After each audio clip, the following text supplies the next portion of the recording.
Sejam bem-vindos ao canal Mesa de Debates. Aqui quem está falando é o Guilherme e hoje, né, nesse imenso calor aí que está fazendo no estado de São Paulo, aqui na minha cidade de São José dos Campos, vamos dar continuidade à nossa programação, trazendo aí os debates importantes que precisam ser feitos dentro da esquerda e dentro da classe trabalhadora.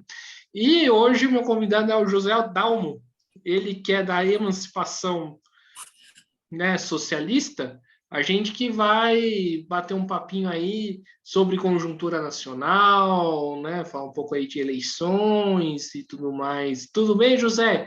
Antes da gente começar, por favor, se apresente.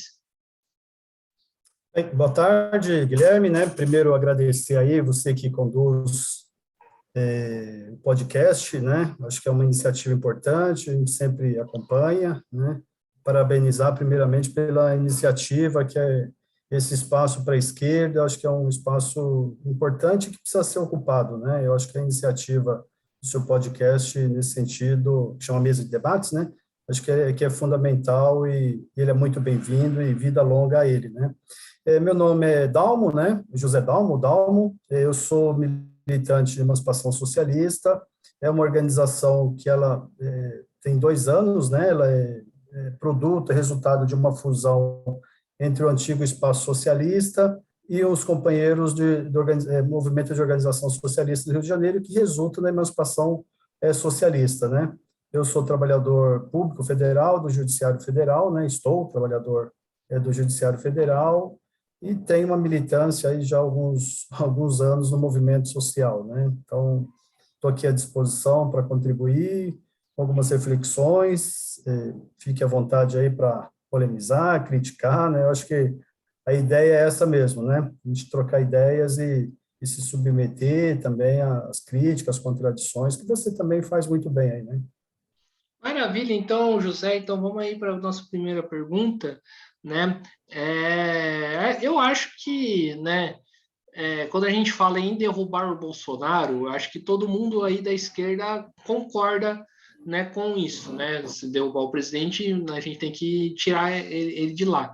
Só que a grande questão é como fazer isso de maneira independente, que eu acho que é um problema que uma parte da esquerda não consegue, né, responder essa questão, né, sem se aliar com os setores da própria burguesia, como faz, por exemplo, o PT ao querer fechar uma aliança com o Alckmin, né?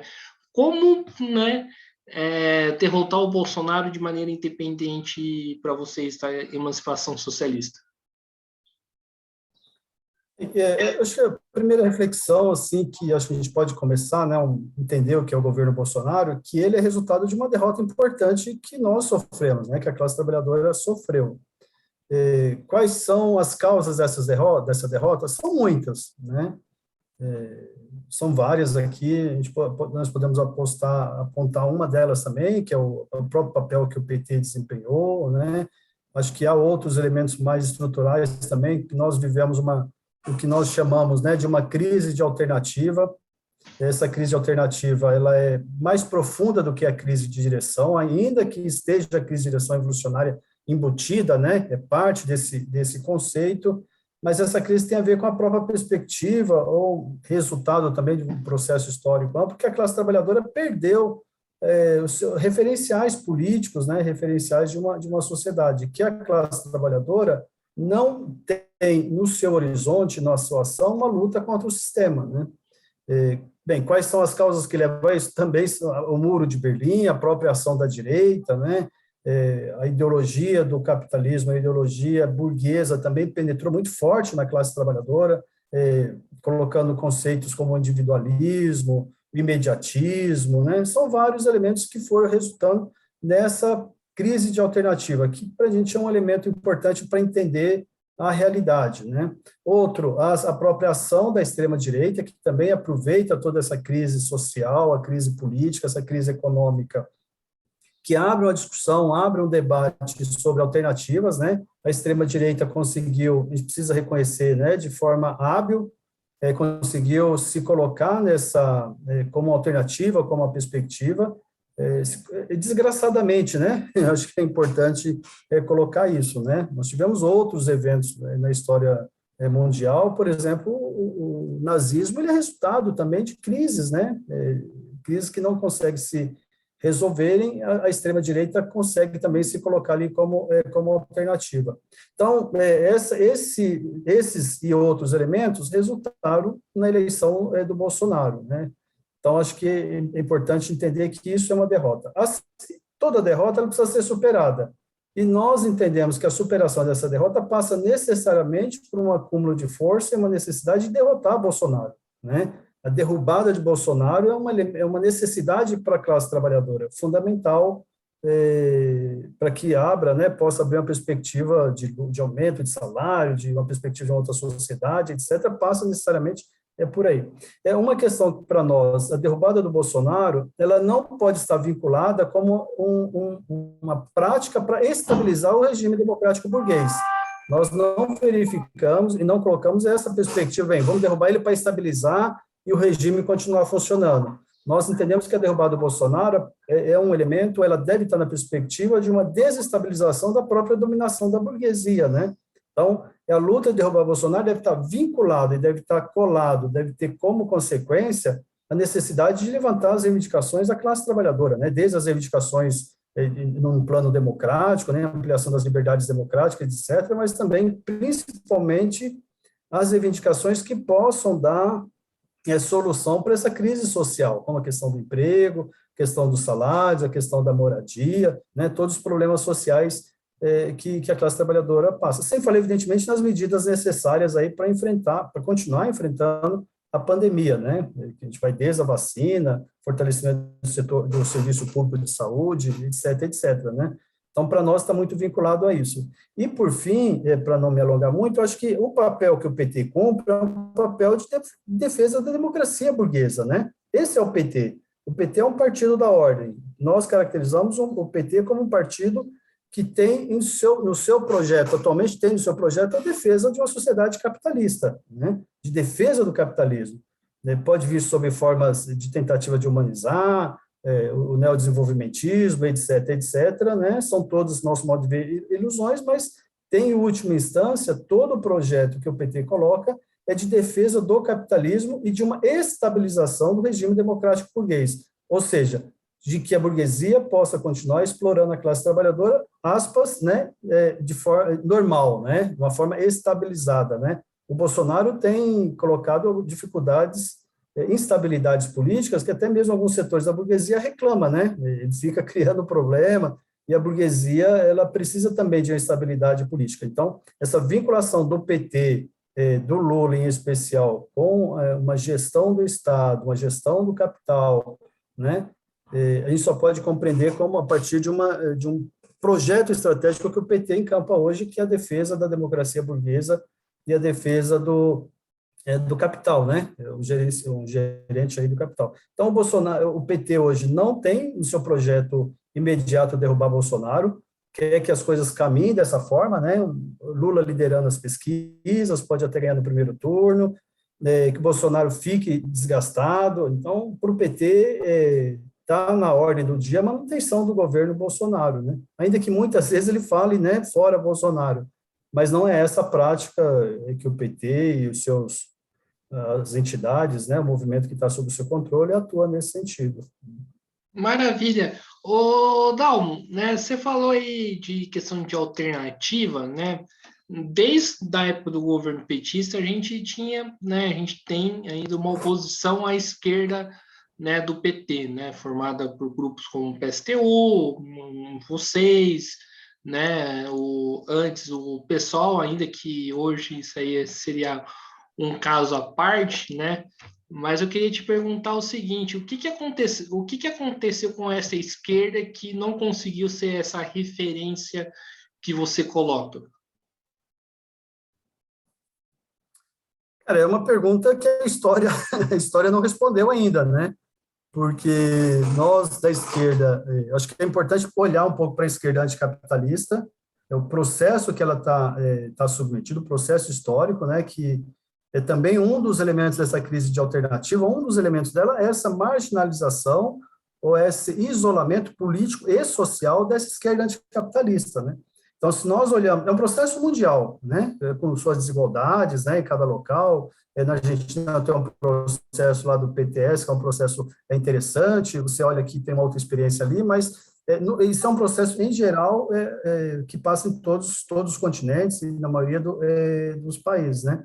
Então, essa esquerda anticapitalista, ela está muito fragmentada, muito isolada socialmente, e ela não tem inserção junto à classe trabalhadora, né?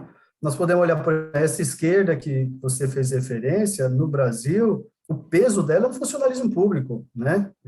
E mais ainda, nos setores, de certa forma, alguns setores do funcionalismo, por exemplo, professores, né?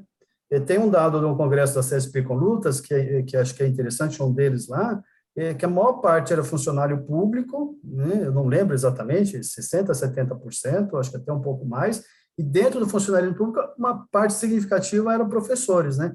Que retrata bem a localização dessa esquerda anticapitalista, né? A outra questão também que, assim, as ideias anticapitalistas,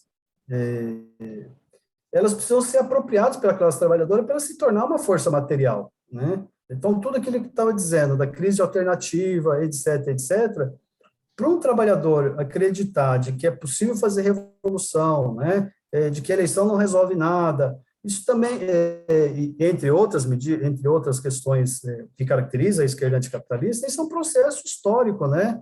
É um processo que depende de lutas, depende do nível de organização, depende do nível de desenvolvimento da consciência, e essa consciência, eu acho que essa é a grande chave histórica, né? Ela não ocorre por panfleto, né? Ela não ocorre por você levantar lá 20 palavras de ordem, dizer que tem um programa e chegar para a classe trabalhadora, né? Isso não é um processo mecânico, assim. A luta de classes, as grandes transformações que a humanidade conheceu, ela tem um processo complexo, né? Dialético, né? Então, o que vai ser o elemento da história, ali, da luta de classes, que vai propiciar que a classe trabalhadora tenha uma experiência prática, porque também precisa passar por processo de experiências práticas, né? Ele não é um processo teórico, que a classe trabalhadora se apropria de uma teoria e vai transformar. Há uma condição objetiva fundamental de que o trabalhador vê que não tem nenhuma possibilidade dele continuar existindo se não fazer a revolução, né? A classe trabalhadora, ela não, digamos assim, ela tem alguns elementos assim, que ela sabe que uma revolução vai ter um transtorno, né?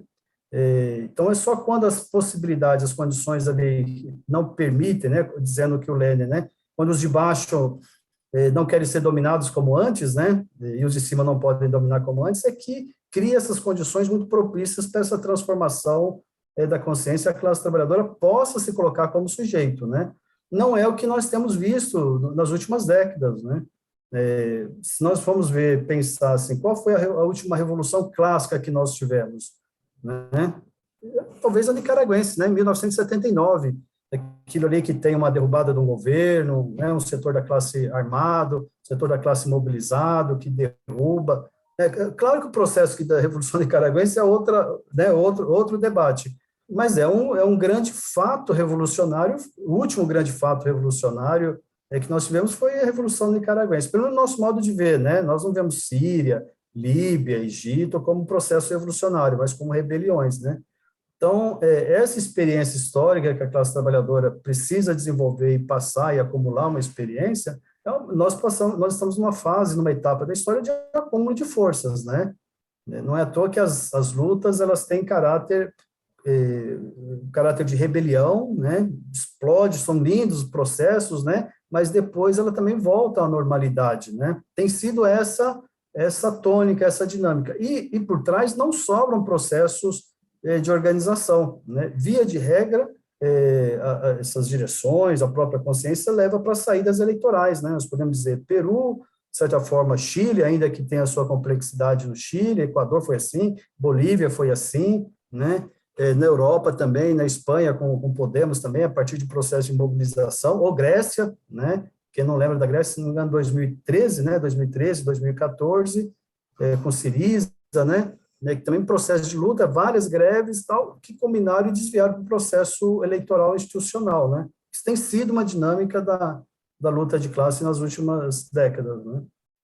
Ô, Nalmo, você cita aqui o PTS da Argentina, e lá tem um exemplo que eu, né, gosto bastante, né? Tenho uma imensa simpatia pela Frente de Esquerda dos Trabalhadores, agora, né, unidade, né, traduzindo para o português. Eu queria te perguntar qual que é o balanço que você faz dessa frente, na Argentina, já que você citou o PTS. Assim, de longe, né? A gente acompanha a situação mundial, até como, como dever de revolucionários, né? Mas a gente eu tenho que demarcar esse limite que nós estamos olhando de longe. A gente não vive a situação política argentina, né? Parece ser muito contraditória também, ao passo que a FIT, né, cresceu eleitoralmente, mas, por outro lado, a direita teve um peso eleitoral importante, né? Olhando assim, o que nos parece um elemento que deve ser destacado, que foi a capacidade, a possibilidade de, ainda que que ela tenha excluído alguns setores, né? Por exemplo, o Novo MAS na Argentina foi excluído da FIT, né? Ou não está na FIT, não houve acordo, mas ela tem um elemento importante que é a unidade da esquerda, de uma parte da esquerda anticapitalista na Argentina. Isso é um elemento que nós consideramos fundamental e necessário no Brasil, né? Quando eu falei da marginalidade, do isolamento da esquerda anticapitalista, nos parece da impossibilidade, pelo menos nesse momento histórico, de que algum grupo, algum partido no Brasil possa resolver os problemas objetivos e subjetivos também que nós, né, passamos, ou que a classe trabalhadora passa, de forma isolada, né? A esquerda anticapitalista no Brasil é muito pequena, né? Muito pequena. Os maiores partidos aí ainda estão na casa dos centenas de militantes, né?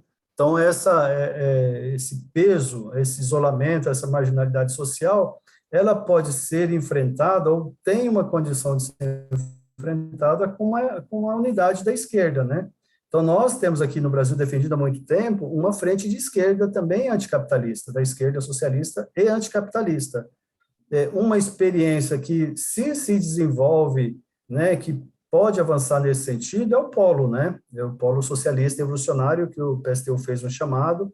Nós temos participado aí das atividades, né? Vemos com alguns limites, evidente, mas também a unidade da esquerda, ela passa necessariamente por buscar aquilo que nos unifica evidentemente, dentro de alguns limites, né? Não é ultrapassar a fronteira de classe, não está conciliação, mas se a esquerda brasileira, a esquerda anticapitalista brasileira, for priorizar as suas divergências, nunca vai se unificar, né? Então, é importante construir um programa, uma interpretação da realidade, né? Uma plataforma de luta que unifique os diversos setores e que possa dizer para os trabalhadores, nós juntamos, nós nos organizamos, estamos juntos aqui, vamos conosco, né? Acho que o próprio trabalhador, eu já fui metalúrgico muitos anos da minha vida, né? É uma coisa que a gente ouvia, mas a esquerda briga, né? Vocês mesmo estão brigando, estão separados, né? Então, o trabalhador também acompanha isso, né? Ele sabe dos problemas que nós temos. Então, quando você chega unificado, juntos, propondo uma ação conjunta, isso cria um pequeno canal de diálogo, de debate com a classe trabalhadora, né? Então, essa experiência da Argentina, dentro dos limites, né, que eu falei de não estar vivendo a realidade argentina, é uma experiência importante, tem resultados eleitorais, ainda que sejam importantes, mas também são poucos, né? A gente sabe que se isso não se baixa a realidade concreta e cotidiana de organização dos trabalhadores contra a burguesia, só uma presença parlamentar, a gente já sabe, a experiência brasileira também já deu já deu mostras, né? Já comprovou de que não tem solução. Então, esse é o grande desafio, que é essa unidade eleitoral, ela se transformar de formas concretas de organização unitária e que possa a classe trabalhadora brasileira e a esquerda brasileira também se colocar num nível organizativo de unidade, como a Argentina tem demonstrado, né? Ou tem experimentado uma parte da esquerda, pelo menos. Ronaldo, você citou aí do Polo Socialista, né, uma iniciativa que, para mim, está bastante correta. Eu queria que você falasse um pouquinho mais da política, né, da emancipação socialista para o Polo, né, e como que você vê os avanços e os limites do polo socialista?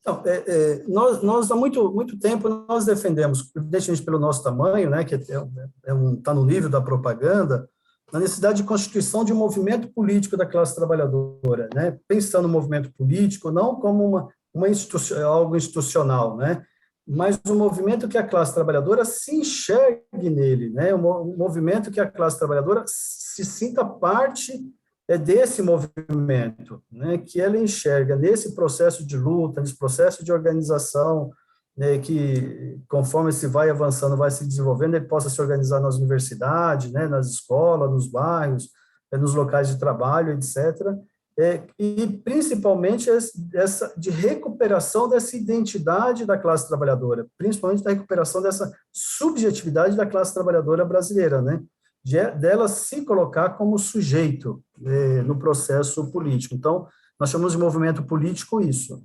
O Polo, o PSTU é uma força política muito maior, né, ela veio o ano passado, né, teve um manifesto, né, que nós temos algumas divergências, que nem vamos colocar aqui, mas nós reputamos como uma possibilidade importante. Então, ocorreram algumas plenárias, né, teve no ABC, teve no Rio de Janeiro, teve em Minas, teve aqui na capital de São Paulo, né, que foi feito primeiramente uma apresentação e um chamado, né. Agora, a ideia é esse ano retomar com atividades nas cidades. Também há um espaço no polo de que as pessoas possam, o companheiro de tal bairro quer organizar lá um espaço do polo, ele pode organizar, né, não precisa pedir autorização, vou organizar aqui, né. Claro que é importante esses movimentos se encontrarem, né, participarem, construir atividades conjuntas, mas não tem uma hierarquia que deve... A ideia é que vá se organizando, que ele ganhe vida, né. Vai acontecer? É uma aposta, né, digamos assim, é necessário que ocorra, mas a gente também encontra obstáculos, né, o peso que o lulismo tem, a gente precisa considerar também que é um peso importante, né, a próprio processo político, as pesquisas indicam que deve um setor da classe importante desviar ou deslocar sua atenção para a eleição e votar no Lula, né? Evidentemente que isso tem um peso também, se a gente, do lado de cá, né, ou para o lado de cá da classe trabalhadora, ou dessa saída anticapitalista, essa saída mais radical. É um obstáculo, né? A ilusão no lulismo, ela significa, nesse momento, um obstáculo para a organização do polo aí, do próprio polo, né, das forças da esquerda anticapitalista ou da esquerda radical. Então, tem vários obstáculos a serem superados, mas também se a gente não fizer, não ir junto à classe, não apresentar essa alternativa, também não vai fazer, né? Não vai sair sem esforço, né? Então, são limites objetivos, a gente precisa reconhecer essas dificuldades, porque nós não trabalhamos, não achamos assim, da gente, como se ditado popular, né, criar dificuldade para vender facilidade, né? Como você pudesse, assim, está muito difícil, nós temos a solução. Não, se nós tivéssemos, nós teríamos feito, né? Não só a emancipação, mas qualquer organização. E também não somos daqueles que acham que nós temos que desconsiderar as dificuldades que existem. Se nós desconsideramos as dificuldades, não entendemos que há problema, a gente sequer vai estar preparado para propor soluções para esses problemas, né? Então, temos muitos obstáculos na luta de classe brasileira, muitos, aquilo que eu falei, né, do problema da consciência, o lulismo, a crise de alternativa, os problemas da subjetividade da classe, né, o enfraquecimento dos sindicatos, né, que por razões também que a própria ação sindical pelega, né, leva aí da causa, mas são dificuldades que tem, né? Então, quanto tempo nós não temos no Brasil, por exemplo, uma greve operária que envolve uma categoria, né? A última grande greve que nós tivemos, se eu não me engano, na greve geral de 2017, né, contra a reforma da Previdência.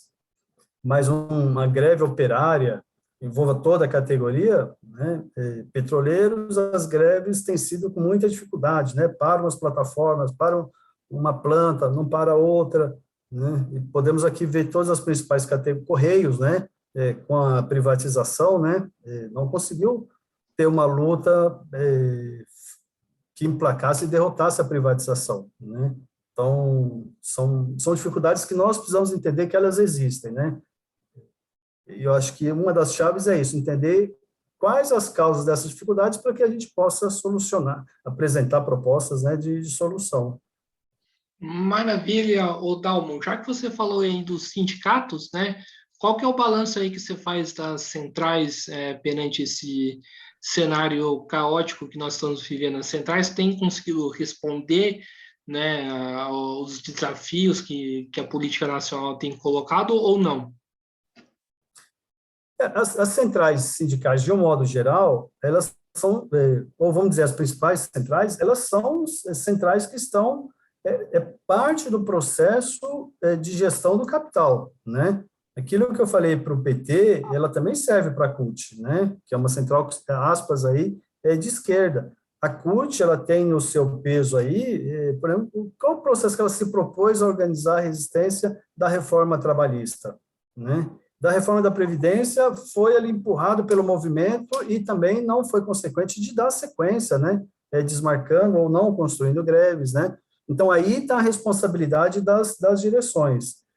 A CUT, ou os sindicatos da CUT, por exemplo, ou sindicatos dirigidos pela articulação, eles são, em muitos lugares, funcionam como cogestão da empresa, né? No ABC, né, tem um companheiro, né, uma pessoa lá que a gente conhece lá na Mercedes, ele falando que, contando como é que é a comissão de fábrica, né, cobrando do trabalhador pontualidade, né, cobrando do trabalhador não ficar enrolando a produção, né, às vezes, assim, colocando um trabalhador de uma planta, né, no caso, a planta de Minas, dos trabalhadores daqui da Mercedes, do ABC, de São Bernardo, né, contra os trabalhadores da planta de Minas, né, que tem que trazer para cá. Então, quer dizer, e a gente vai, por exemplo, na Volks, né, que são os acordos aí que já estão há muitos anos sendo votados, né, de banco de horas, né, de retirar, de abrir mão de direitos, né, para tudo isso manter a lucratividade da empresa e para manter os empregos. Olha, os sindicatos pensam mais com a lógica da empresa do que com uma lógica da classe trabalhadora, né, do trabalho, né, de defesa,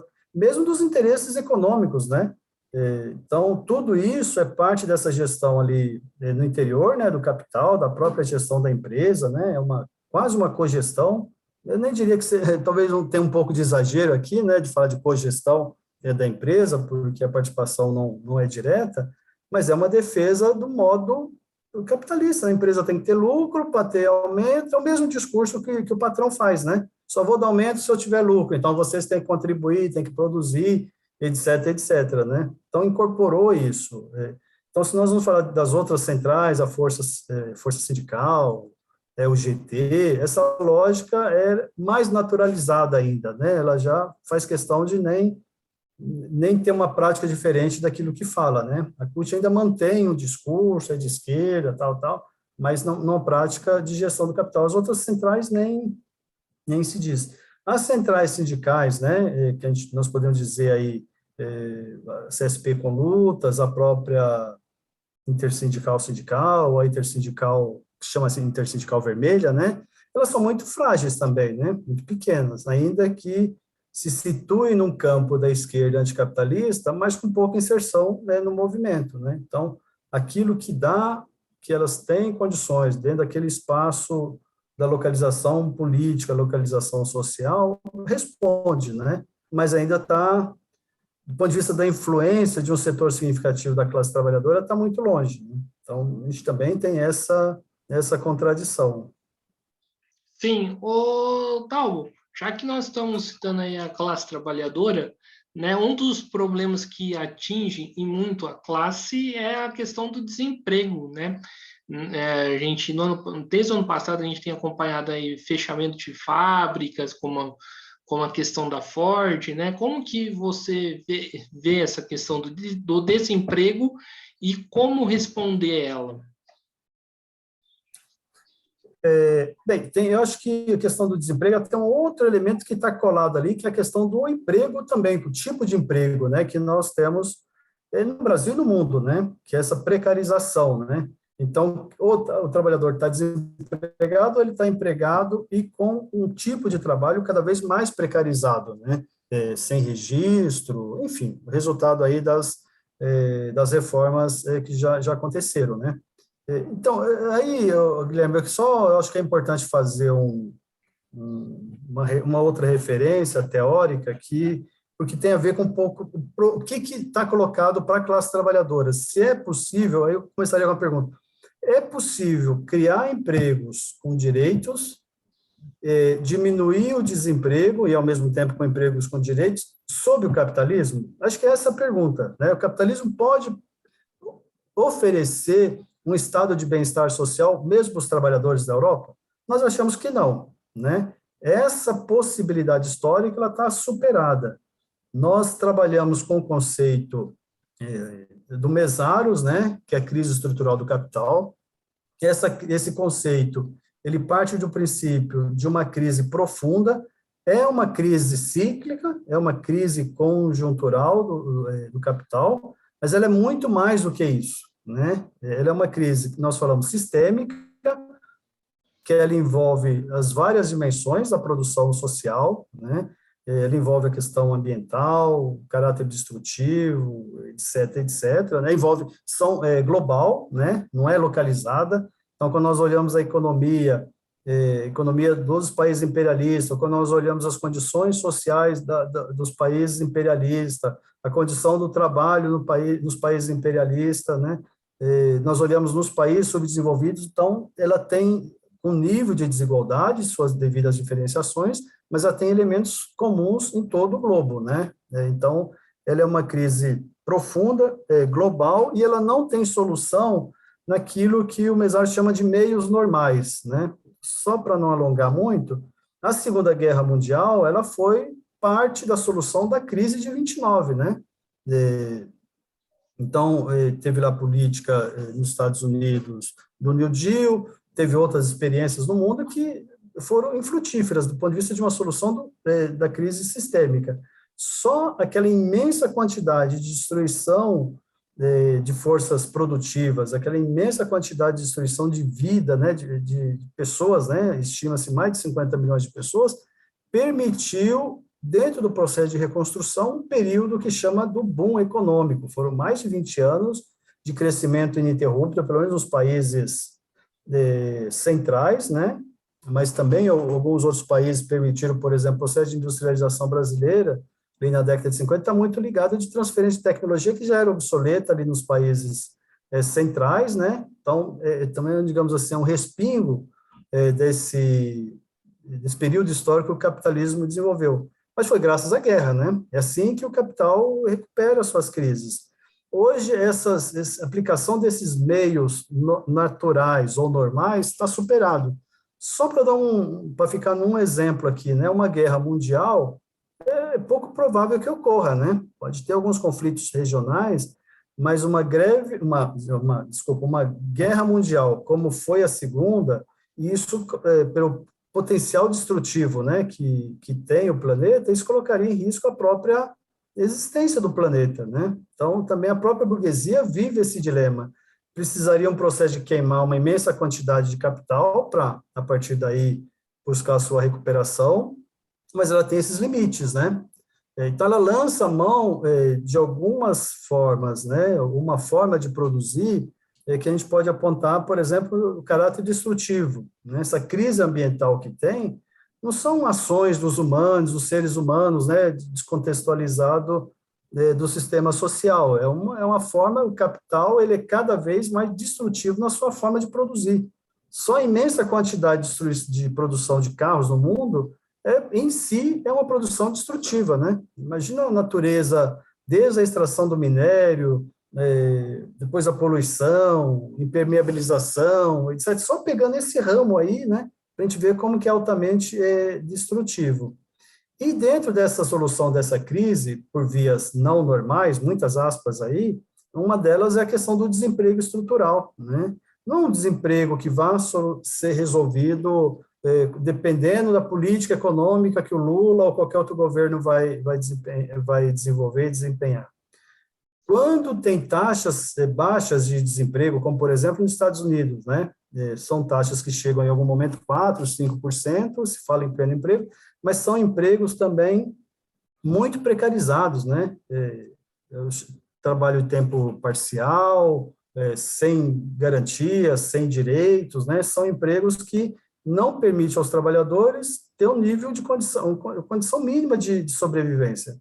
Nos Estados Unidos, você tem programas sociais que atingem mais de 50 milhões de pessoas de distribuição de alimento, né? Para compra de supermercado, né? Programas sociais que são destinados à compra de supermercado, que são mais de 50 milhões de pessoas que têm acesso. Ou seja, mesmo aqueles que estão trabalhando precisam de programas sociais para se alimentarem nos Estados Unidos, né? Ou aqui os trabalhadores no Brasil, quantos trabalhadores aí têm jornada de trabalho de 13, 14 horas, né? Vamos ficar nos entregadores de aplicativos aí, as pessoas têm jornada de trabalho estafante para ter um pouco mais do salário mínimo, né? Ou então outros de pejotização, enfim, as várias formas que o capital foi desenvolvendo para manter suas taxas de lucro, né? Ou procurar manter suas taxas de lucro próximas do que eram praticadas, né? Sei lá, alguns anos atrás. Então, esse elemento, essa questão do conceito de crise estrutural do capital, para nós é uma chave importante, porque explica tanto o desemprego, é um desemprego estrutural, quanto o tipo e a qualidade do emprego que tem. Então, não tem solução nos marcos do capital, né? Então, para você aplicar uma redução de jornada de trabalho, que é a reivindicação, né, clássica, né? Uma jornada de trabalho vai ser reduzida até ter emprego para todo mundo, isso só é possível com a revolução, né? Só é possível com ação antissistêmica, uma ação que vá e derrote o capital para aplicar medidas que possam garantir emprego para todo mundo, direitos, né, para todos os trabalhadores, etc., né? Então, essa questão do desemprego é uma luta fundamental, urgente, necessária, né? As indicações como redução da jornada de trabalho, auxílio-desemprego, que as pessoas possam continuar comendo, né? Isenção de tarifas de água, de luz para os desempregados, passe livre, são várias medidas, várias indicações, né, que são levantadas para enfrentar isso, mas a gente também não pode iludir o trabalhador de que esse ou aquele governo vai aplicar isso, porque vai se confrontar com essa crise estrutural do capital, né?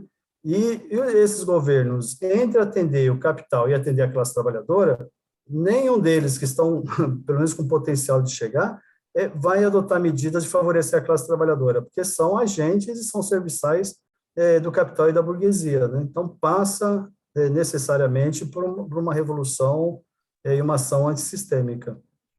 Mas, Dalmo, né, e sobre a questão das eleições, né, como que a emancipação socialista vai se posicionar?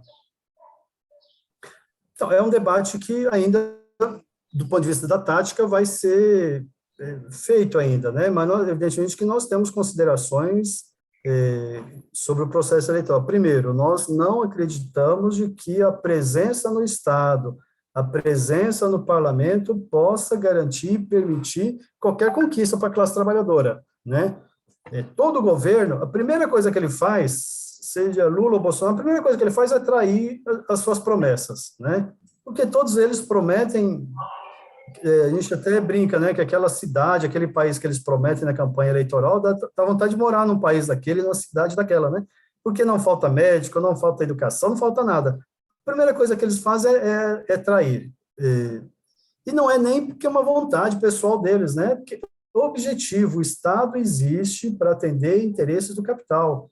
O Estado brasileiro, ele está confiscado, sequestrado pela burguesia, né? Principalmente o seu setor, a sua fração financeira. Os bancos especuladores retiram aí mais de 1 trilhão. Nesse ano, eu olhei rapidamente o gráfico lá da Auditoria Cidadã, então 1,3 trilhões, 1,3 trilhão de reais que foi destinado para pagamento de serviço da dívida, né? É dinheiro que dá para solucionar problema de moradia, de educação, dá para construir hospital, dá para construir creche, dá para criar milhões de empregos, né? Dá para resolver o problema de déficit habitacional com esse dinheiro que vai para o especulador, né? Então, esse sequestro do Estado impossibilita, mesmo que alguém tivesse vontade, né? Chegasse lá um revolucionário do processo, vai ter que ir para uma ruptura, porque a existência do Estado, a sua essência é de atender os interesses do capital, atender os interesses da burguesia.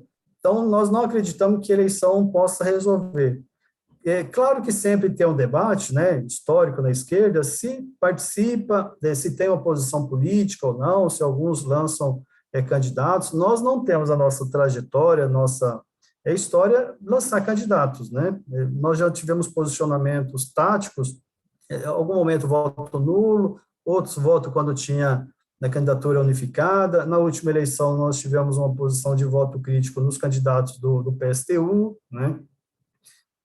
Para o próximo ano, acho que uma questão é certa, sim, que nós não vamos apoiar o Lula, né, no primeiro turno, né?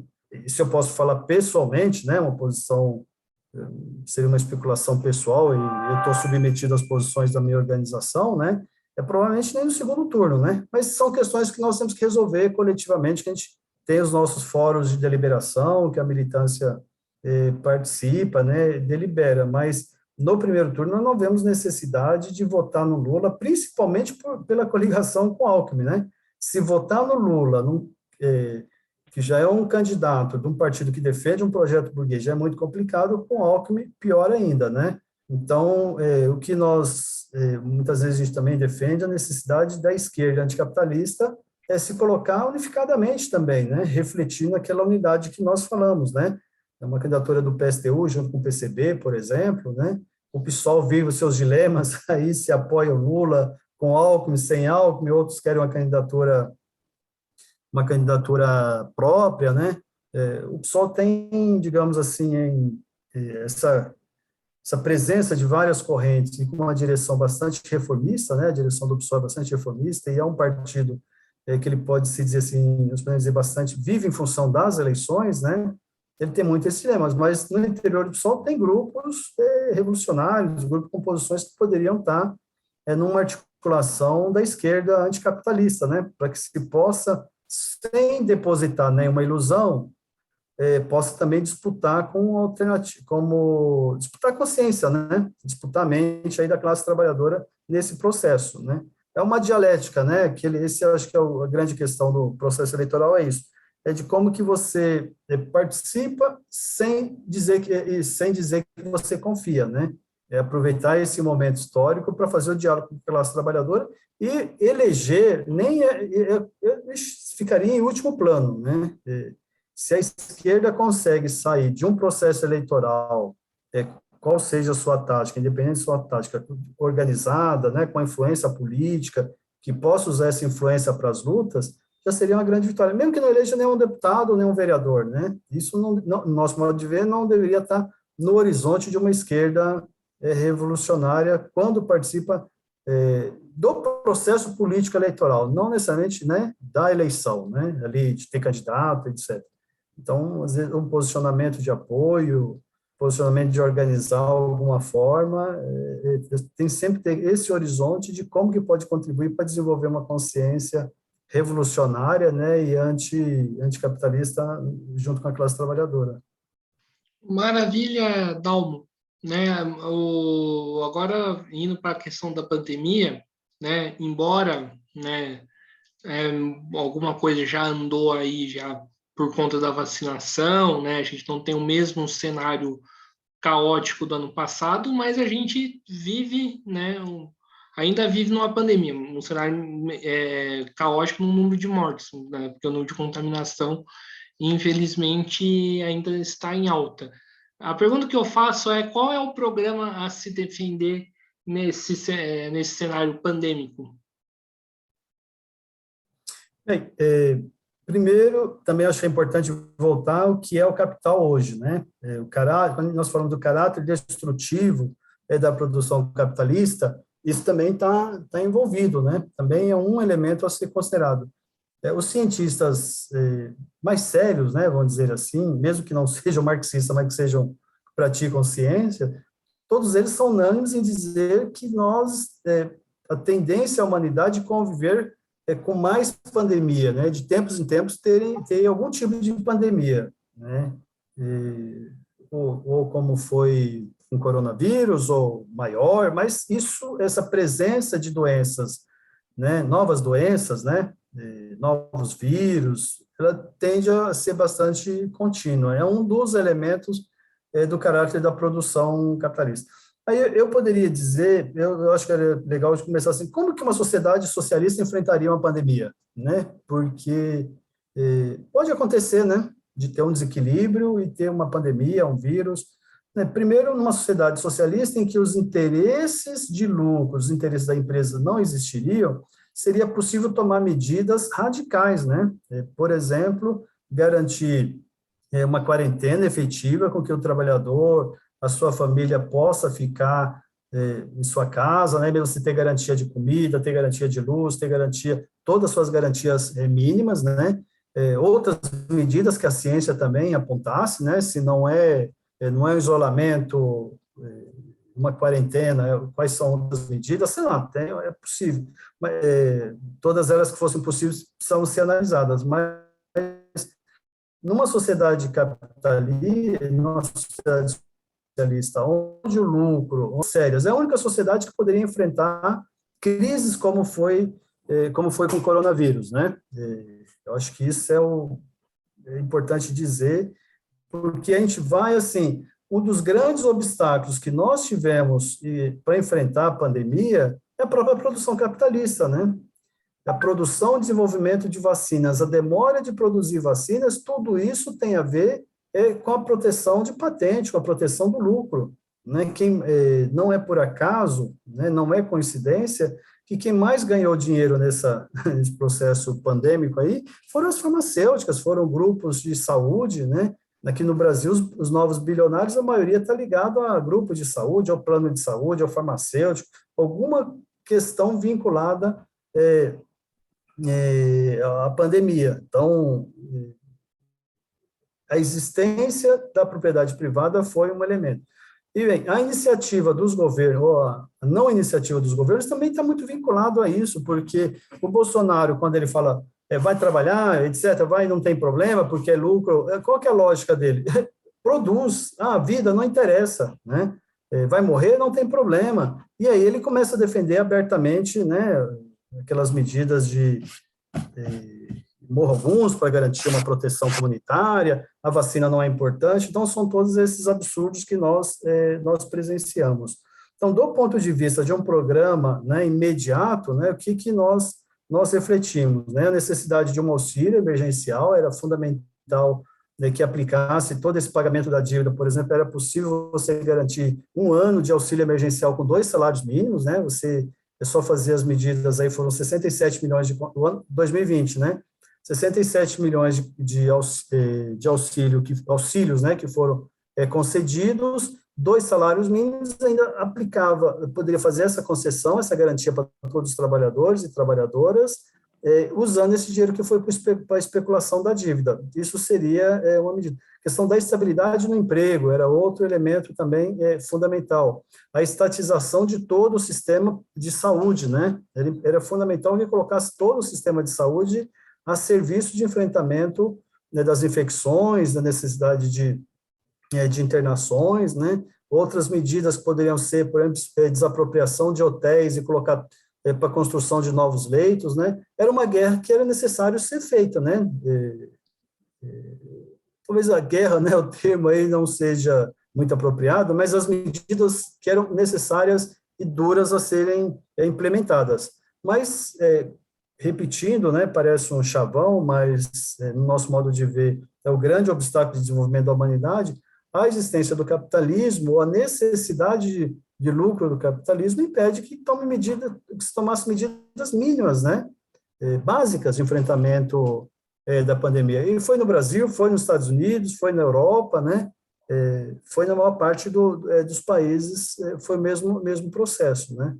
Então, a existência do capitalismo, a necessidade de lucro, a preservação da propriedade privada foi o grande obstáculo, né? Foi o grande aliado que o vírus teve, foi isso, né? E isso, evidentemente, se não tomar medida, ele foi se alastrando, né? Foi se alastrando. E é importante o que você diz, né? A pandemia não acabou, né? Tem uma certa normalidade, como se não... é só contaminação, né? Só contaminação. Mas os efeitos clínicos, médicos, são perversos, né? Os efeitos sociais, né, são perversos. Como é que a humanidade convive com isso, né? E começa a naturalizar, né? Então, foram 500 mortes, a naturalização das mortes, né? Baixou, né? Não são mais 3.000, são 300. nosso modo de ver, que fosse uma vida perdida, né?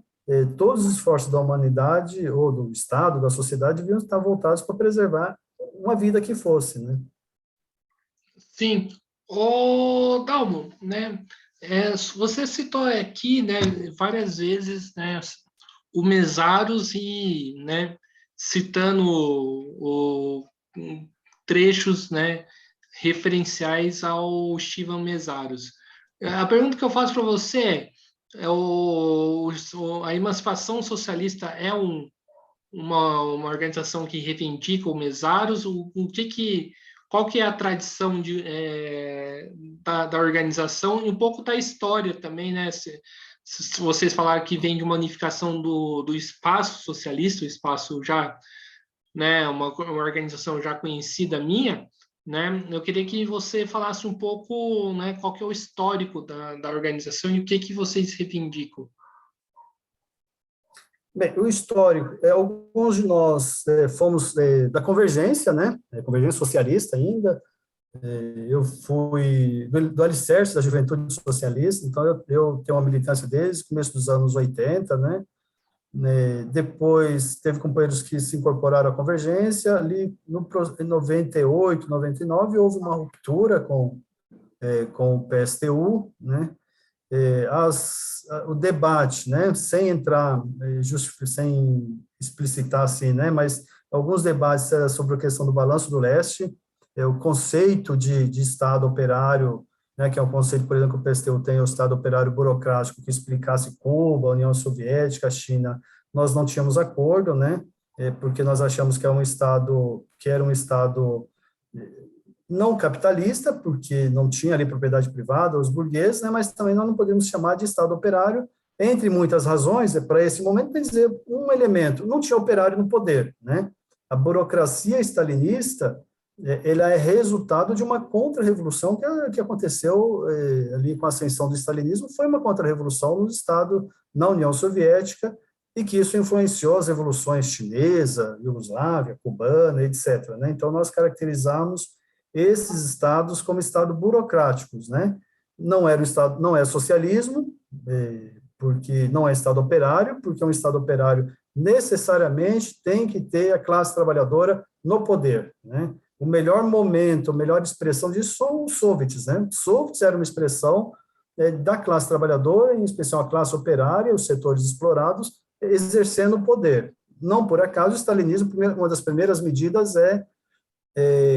acabar com os soviets, né? Vamos dizer. Então, isso era uma questão do próprio conceito de funcionamento do partido também, né? Nós reivindicamos o centralismo democrático, mas o centralismo democrático praticado pelos bolcheviques antes do 10º Congresso, né? Que é o congresso que acontece em 1921, que toma várias medidas, fim das frações, né? Fim dos debates públicos, resoluções que tinham caráter temporário, né? O próprio Lenin, o Trotsky, todos eles são unânimes, e as próprias resoluções eram para ter esse caráter temporário, mas que tornaram efetivas, né? Se tornaram permanentes e foram apropriadas pelo stalinismo, inclusive para processo de burocratização, etc.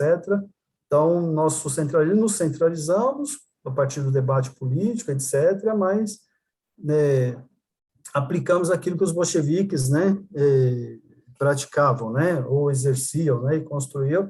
E claro que, um parênteses, né, também a gente não podemos confundir a situação da Rússia, né, que vivia em condições muito diferentes, por exemplo, da Alemanha, que é uma complexidade desse debate sobre centralismo, né, mas essa estrutura vertical, que sai lá 4, 5 decidindo e sai todo mundo aplicando, né, sem espaço ali para contestar, nós não concordamos. Claro que a forma de organização, a forma como os revolucionários se organizam, depende muito das condições históricas objetivas, né?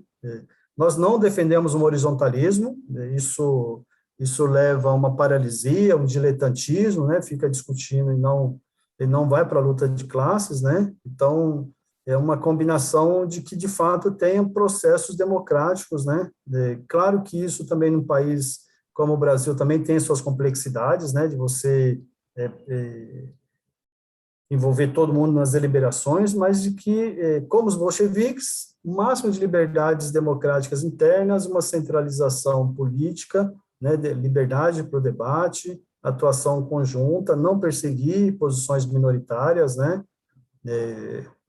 deve ter erros, né, certamente, nos debates, infelizmente, pode ser que eles estejam presentes, mas nenhuma perseguição, nenhuma proibição, nem medidas limitar para os debates, mas também dentro de um contexto de atuar e intervir nos espaços da luta de classes, né? Uma organização revolucionária não é diletante, né? Ela estuda, pratica, busca se formar, mas também busca atuar nas questões concretas da luta de classe. Então, isso era uma outra divergência que tinha, né? Então, depois nós passamos por uma estrutura de espaço socialista. Nesse processo, uma das primeiras medidas que nós tivemos foi buscar nos aproximar do marxismo mesmo. Então, vamos ler Marx, né? Vamos ler lá os escritos filosóficos do Marx, depois nos aproximamos do Chesney, do Mesaros, né? De outros autores, porque também nós fomos buscando uma compreensão de não entender o marxismo como um dogma, né? O marxismo, ele é necessariamente, o marxismo, da sua época, ele é necessariamente vinculado com o próprio tempo histórico, né? Então, não podemos falar do marxismo do século XIX, um marxismo do século XXI, né? Porque a luta de classe, como o capital se foi se organizando, outros processos sociais, econômicos, ideológicos, etc., também o marxismo é uma coisa viva, né? É isso que nós entendemos. E nisso cabe autores, né? Nós não nos reivindicamos como trotskistas, né? Mas o Trotsky tem contribuições fenomenais, né? O Trotsky, para citar a Revolução Permanente, por exemplo, né? Nós não concordamos com o conceito dele de crise estrutural, desculpa, com o conceito dele de Estado operário burocrático, né? O degenerado, nós não temos acordo, mas ele não dá para entender a burocratização soviética e não dá para entender o stalinismo se não partir do Trotsky, né? É fundamental, é daí.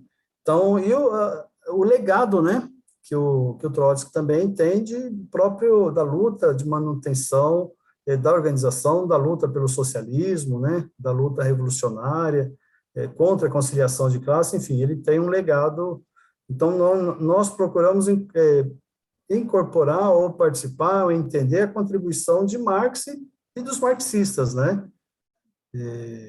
Então, Mesaros, o Chesney entram nesse, e outros, né? Rosa, podemos dizer, vários outros, né?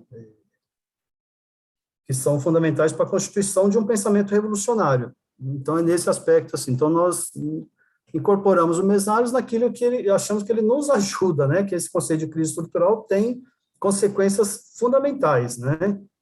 Que eu já passei aqui, a impossibilidade de solução nos marcos do capital, a necessidade de uma luta antissistêmica, a necessidade de uma luta e de organizar da ofensiva socialista, né? Por exemplo, que ele tem um capítulo lá todo para além do capital para discutir a necessidade da ofensiva capitalista, o conceito também das decisões extraparlamentares, entender como que o capitalismo também nos próprios países é imperialista, né? Que ele chama de equalização da taxa de exploração, é um conceito, né, uma categoria importante para a gente entender que os trabalhadores dos Estados Unidos, da Alemanha, da França, estão submetidos ao mesmo processo de empobrecimento que tem nos países periféricos, etc., né?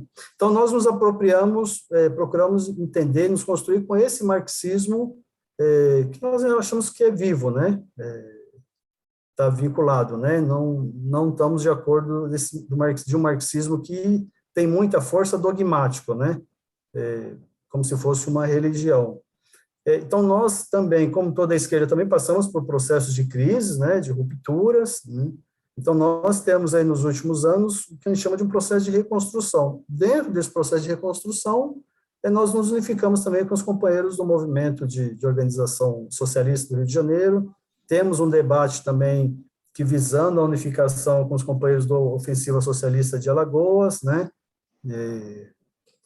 E também tem uma presença em outros estados aí, né? No Mato Grosso do Sul, Minas, Pernambuco, Alagoas, né? Então, a gente tem esse processo, uma organização muito pequena, mas tem uma certa participação em alguns estados, né? Então, hoje, somos independentes, não estamos no PSOL, nem trabalhamos com essa ideia, essa possibilidade de ir para o PSOL, né? Buscamos nos incorporar e participar nas nossas categorias, nos movimentos sociais. Né? É claro que tem muitas dificuldades, né? Uma organização de trabalhadores e trabalhadoras é complicado, né? Exige um esforço, né? Porque o cara tem que trabalhar, às vezes tem que estudar, tem que militar, a companheira, né, trabalha, tem as questões de opressão ali que a gente sabe que existe. Então, uma organização que se propõe a não ser burocrática e burocratizada, as dificuldades também vão ampliando, né? E você combinar formação teórica também, de você parar em alguns momentos, de procurar estudar, né, fazer curso de formação, depois ir para a passeata, ler, ter uma participação mais ampla, de ser cada um ser sujeito, né, no interior da organização, isso evidentemente que são elementos complexos, né, difíceis. Mas, assim, de uma maneira muito resumida, é isso que é a emancipação socialista, né? Ô, Dalmo, agora para a gente finalizar aí a nossa entrevista, o papo tá bem legal, né? Eu queria te fazer uma pergunta que eu faço para todas as organizações que passaram por aqui, né? Com a crise da pandemia, né, e essa crise econômica, a gente vendo pessoas, né, tendo que apelar para a fila do osso para poder comer, dá para dizer que não dá mais para aguentar o capitalismo? Cara, olha, o capital, ele já foi, né, mas digamos assim, quanto mais vai aumentando essa crise, que ele está dizendo, mais ele vai mostrando o seu caráter destrutivo que tem para a humanidade, né? Como que nós podemos viver num mundo que você possa, que alguns, né, um número privilegiado de pessoas pode entrar numa nave, num foguete, fazer uma viagem em torno da Terra, né, fica lá algumas horas, e ao mesmo tempo que essa capacidade, né, que envolve essa tecnologia, esse conhecimento que foi apropriado, ao mesmo tempo nós vivemos numa sociedade que a pessoa está com a sua família numa lona, né, pai, mãe e criança ali na Praça da Sé ou no pátio do colégio, né? Como que nós podemos, assim, um país produzir tanto grão, né, uma produção pecuária, uma produção agro, como é no Brasil, e as pessoas terem que entrar numa fila para pegar osso, né? Como que nós podemos ter né, palacetes, né, e as pessoas não terem onde morar, né, morar em condições subhumanas, né, morar num barraco, né, minha juventude, minha infância, minha juventude foi dentro de um barraco, então eu sei o que é, né, em época de chuva, desde o barco que você tem que pisar até o risco de cair, aquilo molhado, né, como que uma sociedade que se produz tanta riqueza tenha pessoas que não têm um emprego, que não têm um trabalho, que não possa comer, não possa se alimentar, né? Como que uma sociedade que tem tanto conhecimento, as pessoas são privadas, né, de serem alfabetizadas, né? Ou quando são alfabetizadas não conseguem nem ter uma interpretação do texto. E não é porque a pessoa, é a própria lógica que é organizada o sistema de ensino. Como que o mundo, né, com tanta riqueza e potencial, tem tantos problemas sociais, né? E isso não é de uma maldade, esse julgamento assim, é uma maldade do Bolsonaro, ainda que ele seja um canalha, né, que precisa ser extirpado, né, daqueles pior tipo de ser humano, né, que se pode produzir. Mas a explicação última e principal está nesse sistema, né? Esse sistema não tem mais nada a oferecer para a humanidade. A destruição desse sistema é fundamental, é uma necessidade, a preservação da espécie, a preservação da vida humana, a preservação de todo tipo de vida, a preservação da natureza, passa necessariamente por destruir esse sistema. Então, aquilo que eu acho que certamente muitos, os que você fizeram essa pergunta, certamente deve ter recordado a Rosa, né? Socialismo ou barbárie, né? Então, o socialismo a gente não está colocado, né, no próximo período, infelizmente, né, possibilidade dele, né, mas os elementos de barbárie nós presenciamos a todo momento. Você é de São José, né, que você falou, de São José do Rio Preto? Campos. São José dos Campos, né? Então, aqui em São Paulo, você passa debaixo de viaduto, você tem famílias, né, inteiras, todo ocupado, não tem mais espaço, né? Então, esse nível de destruição da humanidade é uma expressão já da barbárie, né? Do que é o capitalismo, né? A barbárie. Ainda nessas contradições, né? Os dados que saíram, né? Dos bilionários, né? Cada vez maior uma parcela da riqueza mundial num grupo restrito de pessoas, né? Concentração de riqueza. Então, esses elementos de barbárie, eles são elementos do próprio capitalismo. Então, se isso estava colocado para a Rosa no início do século XX, né, hoje, para o século XXI, isso é mais real do que nunca, né? E nós estamos falando num país está entre as 10ª economia, né, mundial, né? Então, se produz muita riqueza, e ao passo que se produz muita riqueza, se produz muita barbárie. Então, essa contradição, essas contradições levam, né, e acho que justificam bem quando a gente diz que sobre o capital não tem saída, né?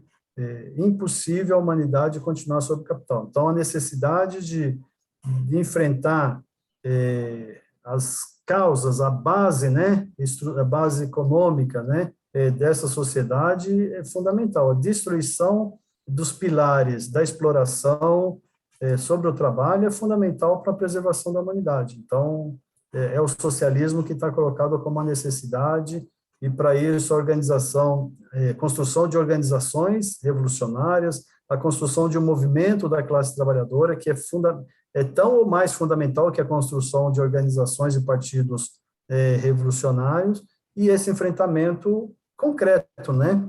Ali onde de fato resolve as coisas, que é a destruição da propriedade privada, né? Então, para nós,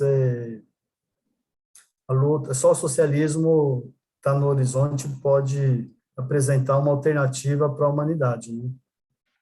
Então, maravilha, então, José Dalmo, né? Estamos aqui chegando no final de uma entrevista aí do Mesa de Debates. Quero aí agradecer a você, né, por ter aceitado o convite, né? Trouxe contribuições bastante pertinentes e muito boas, né? Por sinal. E, né, passa a bola aí de novo para você fazer as considerações finais. Outra vez, né, agradecer o espaço.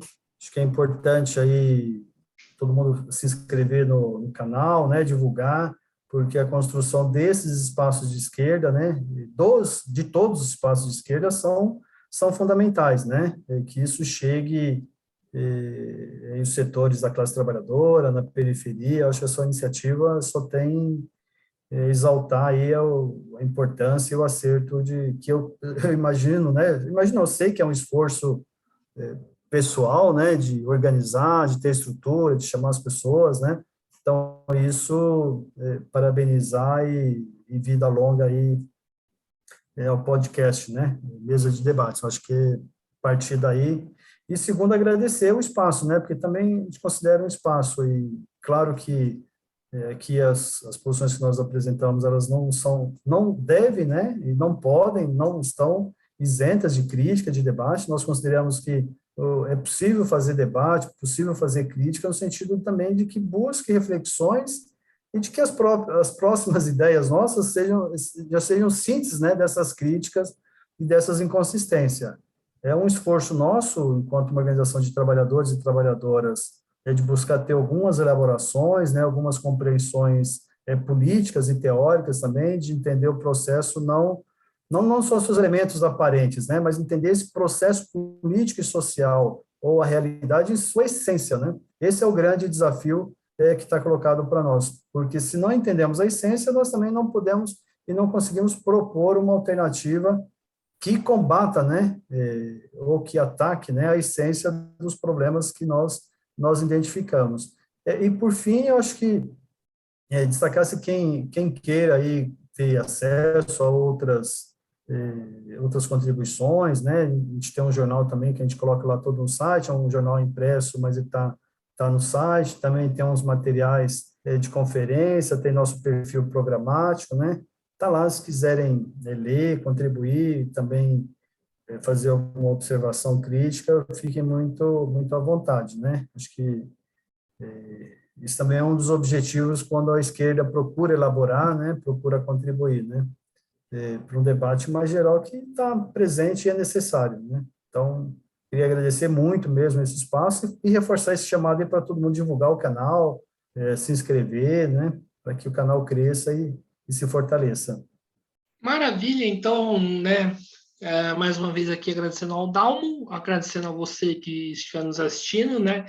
Reforçando, né, o que o Dalmo disse, né? Se inscreva no canal podcast Mesa de Debates Título Pouco, comentem, né, no vídeo do José Dalmo, se concorda com ele, se até mesmo se discorda. Acho que o debate não se encerra aqui, né? Ele continua e esse é o propósito, né, do canal. Curta esse vídeo, compartilhe nas redes sociais, Facebook, WhatsApp, Telegram, Instagram, né? Curta a nossa página do podcast Mesa de Debates de Tudo Pouco no Facebook e siga a gente no Instagram. Então é isso, pessoal. Muito obrigado a todos e até a próxima. Fui.